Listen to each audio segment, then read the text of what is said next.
guys! So, tapos na tayo sa ating morning routine. So, ngayon, magluluto tayo ng breakfast. So, kuha lang ako dito ng siopaw. Pero hindi ko ito ubusin. Dalawa lang ang iinitin ko. Tapos, isang hotdog na gawa natin. Malunggay hotdog. Oo.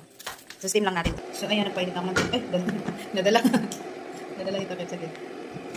Ayan. So, dalawa lang yung i-steam natin. Ayan, dalawa lang. Para safe.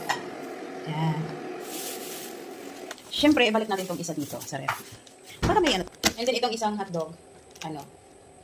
Isa lang nilulutuin natin dito. Itong pinakamalaki. Siyempre, mahilig kayo sa malaki. Diba? So, ito pala yung gawa kong hotdog kahapon, guys, na malunggay hotdog. Malalaki kasi yung hotdog case na nabili ko, guys. Kaya ganyan siya kalaki. Oh. Diba? Hotdog na hotdog siya. So, itong isa, ibalik natin sa ref. Siyempre, para, meron tayong pang sunod na araw. Ganun lang yarn pa. Ganun talaga ako. Si cheese. Ibabad ko lang doon sa tubig, guys, kaya para lumambot siya ng konti. Matigas pa siya, guys. So, ang gagawin ko is pakuluan ko na lang siya ng tubig sa kawali para mabilis siyang lumambot. So, ito yung hitsura ng aking hotdog na gawa. Bango. Sing bango ng hotdog niya. So, ito yun siya, guys. Pakuluan ko na lang siya ng tubig. So, guys, pakuluan ko na lang siya para mas mabilis. Yan. Takpan na natin. Mamaya ko na siya lagyan ng mantika pag malambot na siya at wala na yung tubig. So, ito na yung siopaw natin. Hindi pa siya malambot. So, mamaya na lang. Yung tubig ko is mainit na. Pero, hindi pa ako tapos magluto. So, steady na lang. Kumukulo na yung ating siopaw. Check natin. Oh, okay na siya. Okay na. Diyan na lang muna siya. Check na rin natin yung ating hotdog, guys. Oh, malambot na siya. So, ngayon, itapon ko muna tong sabaw. Kasi medyo marami-rami yung sabaw. Ay, konti na lang pala. Ayan, itapon ko yung sabaw. Ngayon, lagyan ko siya ng mantika. Patuyong ko lang ng konti pa maputok-putok eh. Ayan.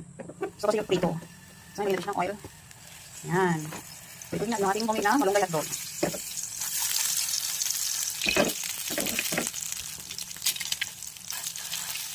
Yun yung siya, guys, yung hotdog ko nasira, dumikit sa kawali. So, ngayon, tukunin natin yung ating siopaw. Tukunin natin yung siopaw. Wow. Sarap. You know? Siyempre, hindi mawawala yung ating kape. Mga palangga, coffee is life. Coffee is life, guys. Alam niyo kung bakit ako sobrang kako ngayon? Basta alam niyo. Siyempre, lagyan natin ng tubig. Yan.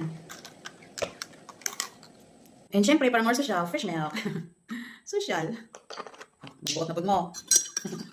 Sure lang. So, yan siya, guys, yung ating coffee. Coffee and then ating homemade na siopaw. Ayan, homemade na hotdog. Dumikit sa kawali yung hotdog, guys. Kaya nagkaganyan. Sarap. Malambot siya kasi purong karne. Purong karne lang siya.